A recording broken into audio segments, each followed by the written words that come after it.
নমস্কাৰ বন্ধুসকল। আমি আগতে সৰুতে কিতাপত পঢ়িছিলোঁ যে মোগলসকলে কোনোবা মন্দিৰ লুটি লৈ যোৱা বা কোনোবা ঠাই এডোখৰ দখল কৰা, এইবোৰ আমি সৰুতে কিতাপত পঢ়িছিলোঁ বা আপোনালোকেও হয়তো পঢ়িবলৈ পাইছিল। কিন্তু আজি আমি বিজেপিৰ দিনত এইবোৰ নিজ চকুৰে দেখিবলৈ পাই আছোঁ। 2 টকা এটকাত মাটি দখল কৰা বা মন্দিৰৰ পৰা দান পাত্ৰৰ যিবোৰ টকা, সেই টকা লুণ্ঠন হোৱা বা মন্দিৰৰ নামত সোণ ৰূপ যোনে দান কৰিছিল সেই সোণ ৰূপৰ কোনো হিচাপ নাইকিয়া, এইবোৰ আমি এতিয়া নিজ চকুৰে দেখিবলৈ পাই আছোঁ।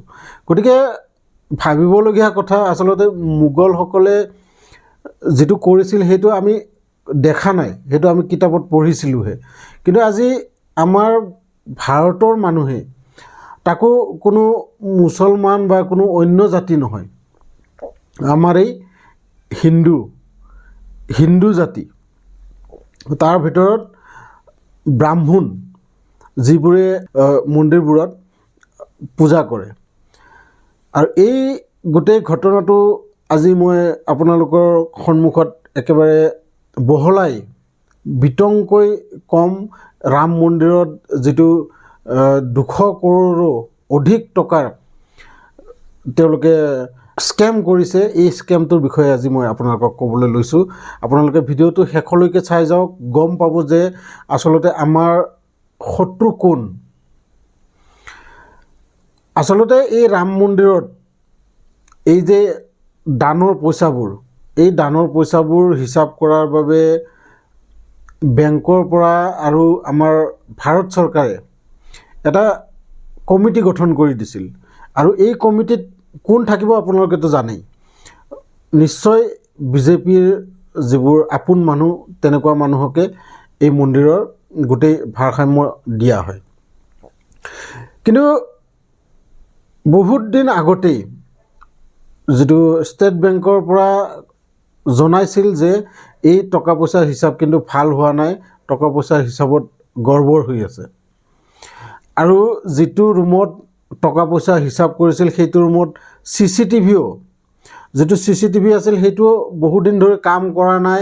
আৰু এই বিষয়ে তাত কাম কৰা কিছুমান মানুহে জনাইছিল। আৰু ইয়াৰ মুখ্য অধ্যক্ষ হ'ল সম্পত ৰায়। আৰু এই সম্পত ৰায়ৰ মুখখন আপোনালোকে ভালকৈ চিনি লওক। এইজন হ'ল সেই অযোধ্যাৰ ৰাম মন্দিৰৰ সৰ্বেসৰ্বা। আৰু এখেতৰ আণ্ডাৰতেই যিমানবোৰ মানুহ নিযুক্তি কৰা হয় তাতে বা কোনোবাক ওলাই দিয়া হয়, এখেতৰ আণ্ডাৰতে হয়। কোনে ক'ত ডিউটি কৰিব, কোনে কি কাম কৰিব, এইবোৰ সকলো এখেতৰ আণ্ডাৰত হয়। এতিয়া আপুনি ভাবি চাওক, জনামতে ৰাম মন্দিৰত বোলে দান পাত্ৰত এদিনত 10ৰ পৰা 15 লাখ টকা, আৰু কিছুমান পৰ্ব যেতিয়া আহে সেই সময়ত 50 লাখলৈকে যায় এদিনৰ দান বৰঙণি।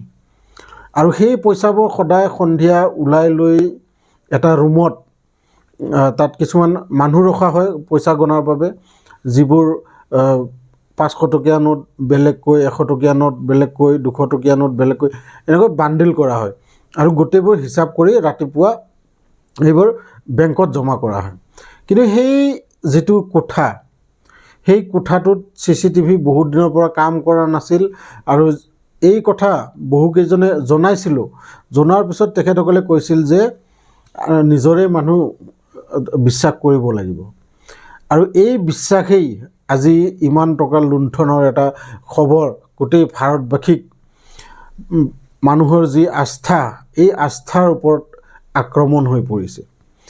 কেনেকৈ চাওক, 200 কৰোড় টকা বুলি কৈছেহে, কিন্তু কিছুমান খবৰত আহি আছে যে এয়া 1000 কৰোড়তকৈও অধিক। কাৰণ তাত যিবোৰ কৰ্মচাৰীয়ে কাম কৰিছিল সেই কৰ্মচাৰীবোৰৰ দৰমহা আছিল মাত্ৰ 12,000ৰ পৰা 15,000 টকা। আৰু যিসকল লোকে কাম কৰিছিল তেওঁলোকৰ গাঁৱৰ ওচৰৰ মানুহবোৰে কোৱা হিচাপে তাৰে কেইজনমান মানুহ খুব কম দিনৰ ভিতৰতে ইমান ধনী হৈ গৈছে যে ইমান প্ৰপাৰ্টি লৈছে, ঘৰ বনাইছে, ঘৰত কোনো অভাৱেই নাই। তেতিয়াহ'লে আপুনি ভাবি চাওক, আজিকালি যুগত 50,000 টকা দৰমহা পালেও মানুহে ইমান উন্নতি কৰিব নোৱাৰে, আৰু তেখেতসকলে মাত্ৰ 12,000ৰ পৰা 15,000 টকা দৰমহা লৈ ঘৰবোৰ বা সম্পত্তি ইমান বনাইছে।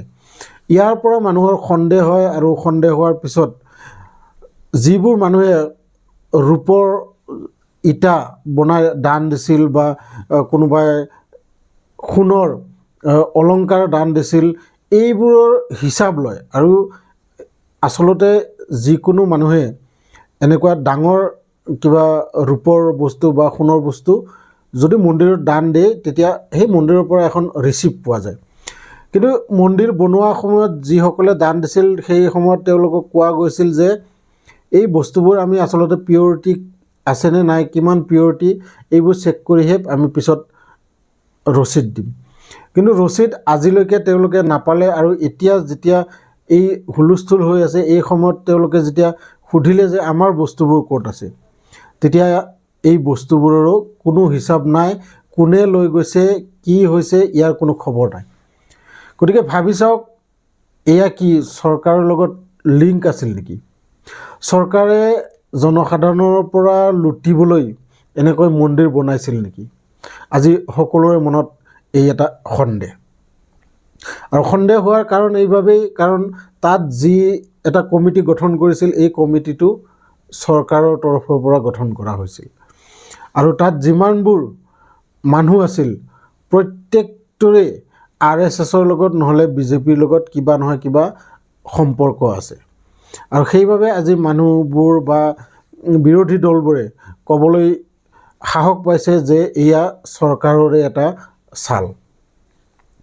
ইয়াতে বহুত কৰ্মচাৰীৰ ঘৰত, বাথৰুমৰ ভিতৰত বা আলমাৰীৰ ভিতৰত সোণ, ৰূপ, লগতে কেছ টকা বহুত উদ্ধাৰো কৰিছে। ইতিমধ্যে 8-10জন মানক এৰেষ্টো কৰিছে। কিন্তু এৰেষ্ট কৰাৰ আগতে কোনো FIR নোহোৱাকৈ চৰকাৰে এটা SIT গঠন কৰে, আৰু সেই SITটো সেই BJPৰ ফালৰেই কিছুমান সদস্য আছে।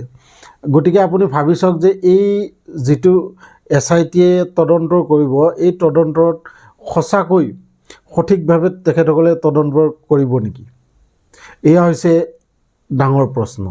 আৰু লগতে এতিয়া আৰু কিছুমান কথা উজাগৰ হৈ পৰিছে যে এই ৰাম মন্দিৰ বনোৱা সময়ত কিছুমান মাটিৰ দাম মাত্ৰ 10 লাখৰ পৰা 15 লাখৰ ভিতৰত কিনা হৈছিল, আৰু সেই মাটিবোৰে এমাহ পিছত 5 কৰোৰৰ পৰা 10 কৰোৰৰ ভিতৰত মানে বিক্ৰী কৰা হয় সেই ৰাম মন্দিৰৰ ট্ৰাষ্টক। গতিকে বহুত কেলেংকাৰী এই মন্দিৰটোৰ নামত হৈছে, বহুত কেলেংকাৰী আপোনাৰ আৰু মোৰ আস্থাৰ ওপৰত হৈছে, ভগৱানৰ ওপৰত যি বিশ্বাস, এই বিশ্বাসৰ ওপৰত তেওঁলোকে হানি কৰিছে। একচুৱেলি মই মন্দিৰলৈ নাযাওঁৱেই। মই মন্দিৰলৈ নোযোৱাৰ কাৰণ এইটোৱেই, মই এবাৰ এটা মন্দিৰলৈ গৈছিলোঁ, আৰু যোৱা সময়ত তাত ঠিক গেটত কুপন দি আছিল 100 টকীয়া, যে 100 টকীয়া কুপন যোনে যোনে ল'ব তেখেতসকলে ডাইৰেক্ট গৈ পূজা কৰিব পাৰিব। আৰু যিসকলে এনেই যাব তেখেতসকলে লাইন পাতি বহুত ভিৰৰ মাজেৰে যেতিয়া পাল পৰিব তেতিয়া গৈ পূজা কৰিব পাৰিব।